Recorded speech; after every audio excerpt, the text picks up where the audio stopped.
There are more marijuana shops in Colorado than there are Starbucks and McDonald's and Dunkin' Donut all put together. A regulated, controlled market is better for public safety, better for public health, and better for our economy. It's very difficult to police. I think if the people want it, we should implement it, make it safe, regulate it, tax it. I live in fear, frankly, that it will pass. Taking more control over it and how it's made, how it's distributed, how it's, even how strong it is the responsible thing to do. I think this is another one of those situations. Don't let the elephant get the nose into the tent. $100 million in additional tax revenue for the state every year.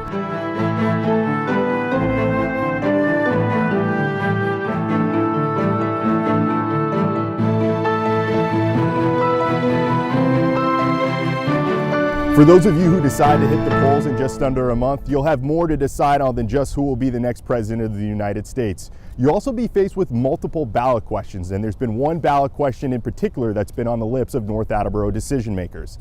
The selectmen recently tabled their discussion on whether they'll send a letter of non-opposition to the State House that would allow a medical marijuana facility to open up in town, mainly because they're unsure of the effects on ballot question 4.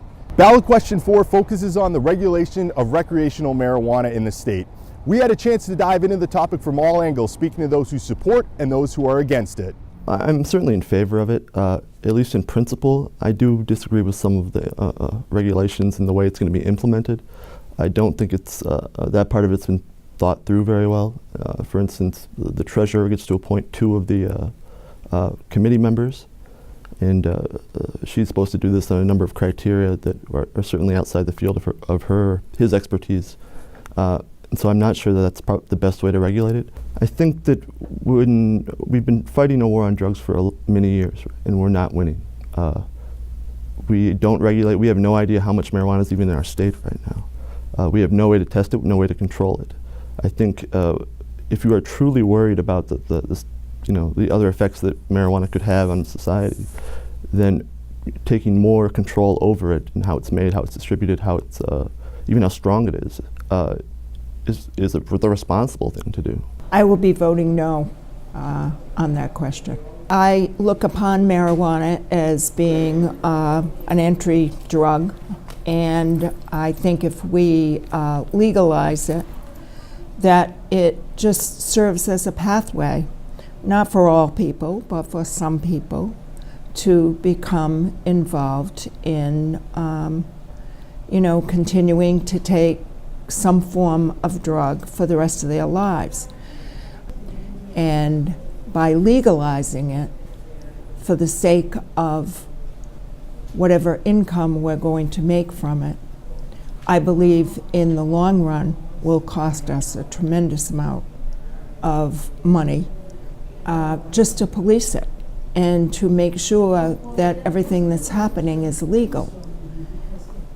Because in Colorado, as I'm sure you've heard, it's being grown in everybody's backyard and sold in little farm stands in the front yard, and it has wreaked havoc in that state. And all the money they have made from taxation and other ways that they have created income from the industry, it has cost them so much more than what they take in that it's devastating Colorado. I was blessed with the ability to, upon the Senate President's request, be one of the 8 people in the Senate that actually signed up to go to Colorado to learn more about it. And what an eye-opener that was. And ultimately, all of the elected officials that we met out there had the same feeling, as did some public safety people from around the country that had come to sit in on some of our meetings. And it was amazing to listen to their input. And it's very difficult to police. It's very expensive to police, and again, once you lose control of it, and people are growing it in their home and supplying the material to other neighbors and friends, and they have kids living in the house, it's very difficult to control. Now that you've heard from local legislators, let's introduce you to the crafters of this ballot question, the Yes on 4 campaign. My name is Jared Moffitt. I'm the field director for the Yes on 4 campaign. Question 4 is a ballot initiative that voters will have a chance to vote on this November to regulate and tax marijuana like alcohol. opponents are trying to frame this issue as we're trying to create this out of control marijuana industry that we should all be afraid of. But in fact, if you read the initiative and if you look at the report from the Citizens Initiative report, which was a group of 20 demographically diverse citizens from across Massachusetts tasked with objectively weighing the pros and cons of these ballot questions, they actually found that there's significant local control over the industry, and there's going to be transparent and accountable regulations created by the Cannabis Control Commission. So it's actually going to be a very strictly controlled market, probably more strict than tobacco and alcohol. So this idea that we're sort of unleashing Pandora's box, number one, we have to remember marijuana is already available. Anyone that wants to use it, it's already available in the illegal market. What we're simply doing is converting that illegal market into a regulated, controlled market. And those regulations are going to be strict. What we're arguing is that a regulated, controlled market is better for public safety, better for public health, and better for our economy than having an unregulated, illegal market. At this point, it's a good time to flesh out what a yes vote on ballot question 4 would mean for the state. A yes vote would approve question 4, and question 4 would do several things. Number one, it would allow adults 21 and older to use and possess up to 1 ounce of marijuana. It would also allow people 21 and older to grow a limited number of plants in their home, similar to home brewing for beer. And number 3, it would establish the Cannabis Control Commission, and this was a body of regulators that would set up a system similar to alcohol to regulate licensed producers, manufacturers, and stores for marijuana products. So this would allow adults 21 and older to go to these regulated stores and purchase marijuana products. The other thing it would do is create a lot of tax revenue for the state. So over the next course of the 3 years, as the market actually ramps up, we project about $100 million. This was a study done a little while ago, $100 million in additional tax revenue for the state every year. So this is going to go to things like law enforcement, education, vital services that our state needs right now. Our town does need the tax revenue. I know that all too well.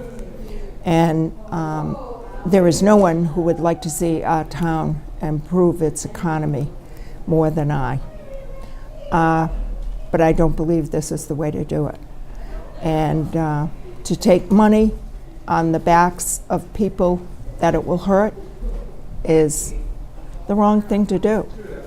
And I could not condone it under any circumstances. I don't care how much money it comes in. I could not go home and look myself in the mirror and say I did the right thing. The taxation on it is so limited by the way the ballot question was written that it's not going to be the windfall that anybody would hope that it would be. And consequently, since the amount of cash it's going to generate for the Commonwealth or the towns is so limited, stay away from it, is what I would recommend. After the break, we'll dive into the argument of recreational marijuana being a gateway drug as we continue on North TV Reports.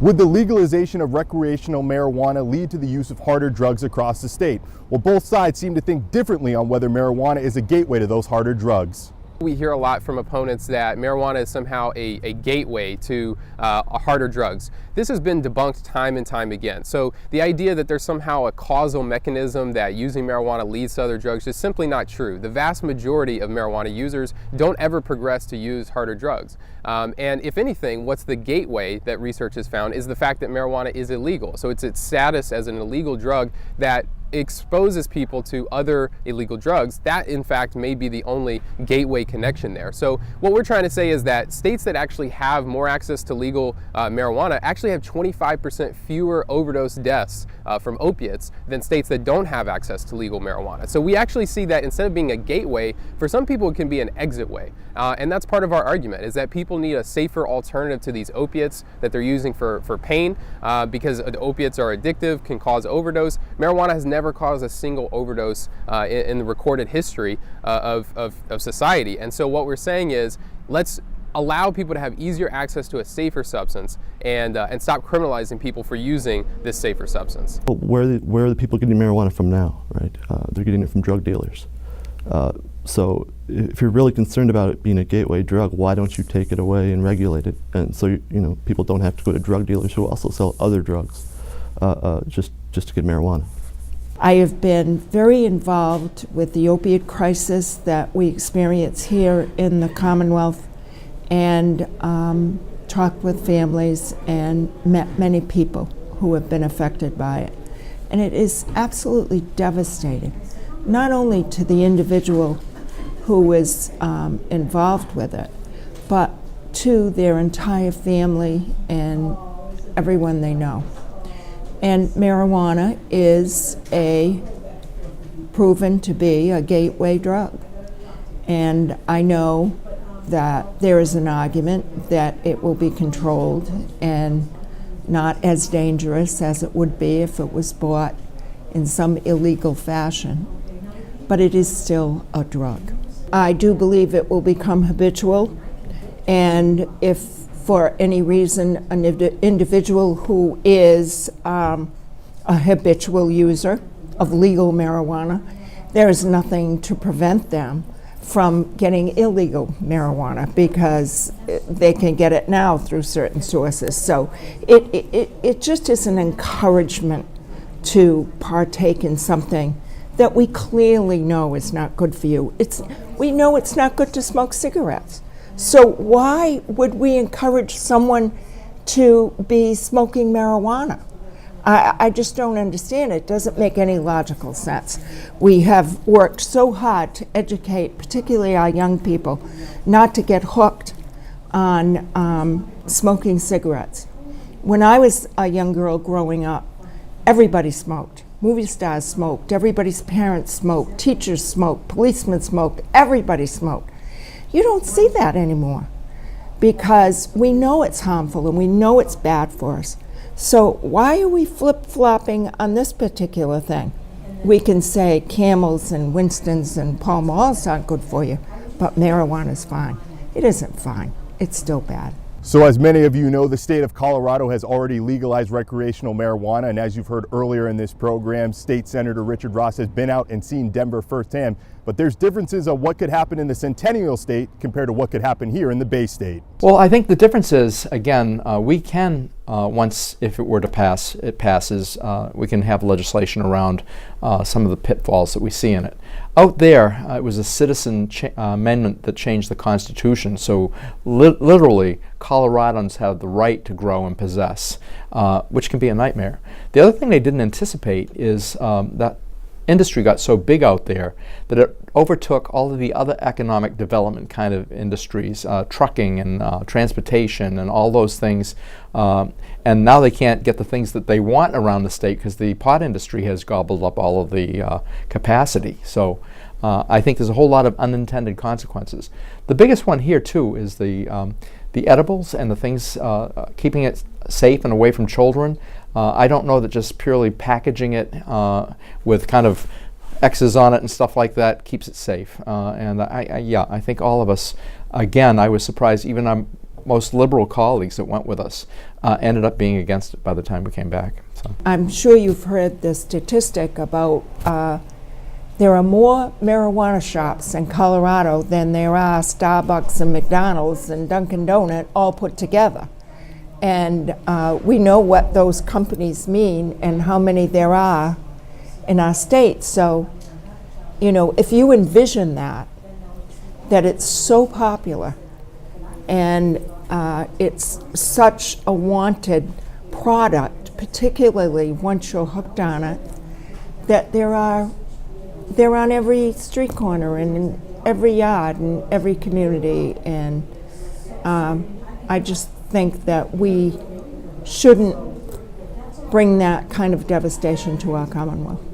Well, anyone that's skeptical about Colorado just should listen to the voters out there, because there was just a poll done and found that when they were asked, would you vote on an initiative to repeal Amendment 64, which is the ballot initiative that regulated and taxed marijuana like alcohol, only 36% of voters said that they would support an initiative to repeal the law. So that's number one. If the voters in Colorado now support this law, I think that sort of says a lot.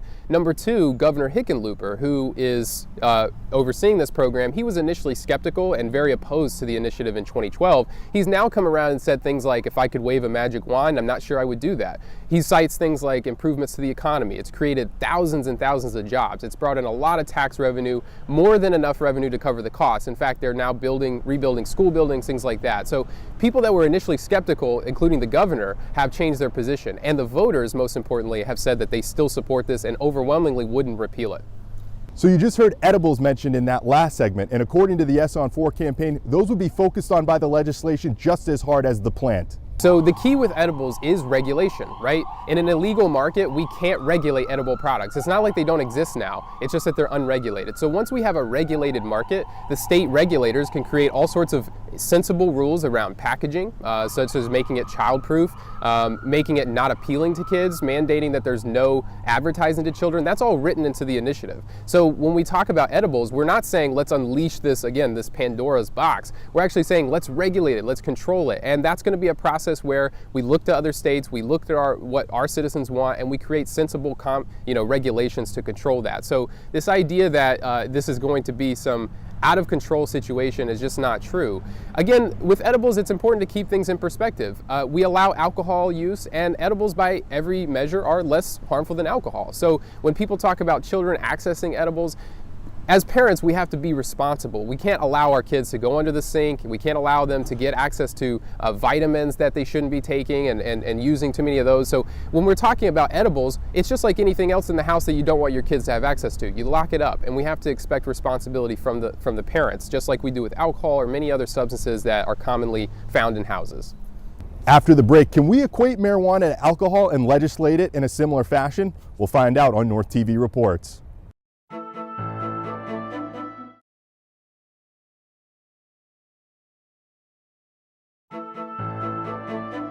Within question 4, we see marijuana equated to alcohol and even legislated in a similar manner. But is that an apt comparison? Those at the Yes on 4 campaign explain how they envision that legislation being implemented. People use alcohol, right? And we know that by any objective measure, marijuana is less harmful than alcohol. It doesn't cause overdoses, doesn't cause aggressive behavior the way alcohol does. And so people don't understand, why are we punishing adults for using something that's less harmful than alcohol? Controlling alcohol doesn't work very well.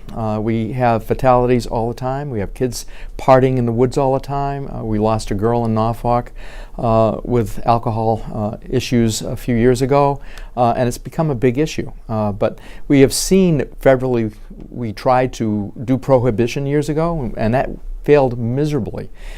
So I think this is another one of those situations. Don't let the elephant get the nose into the tent.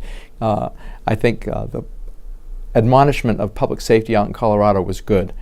Don't give them the opportunity to legalize this. It's going to become another problem that you just can't control. So I think voting no is the appropriate vote in November. There certainly are alcoholics who exist who have problems with alcohol. But I think the smoking aspect of marijuana is much harder to regulate within yourself. You know, you can go out on an evening and have a glass of wine or a beer and quit easily.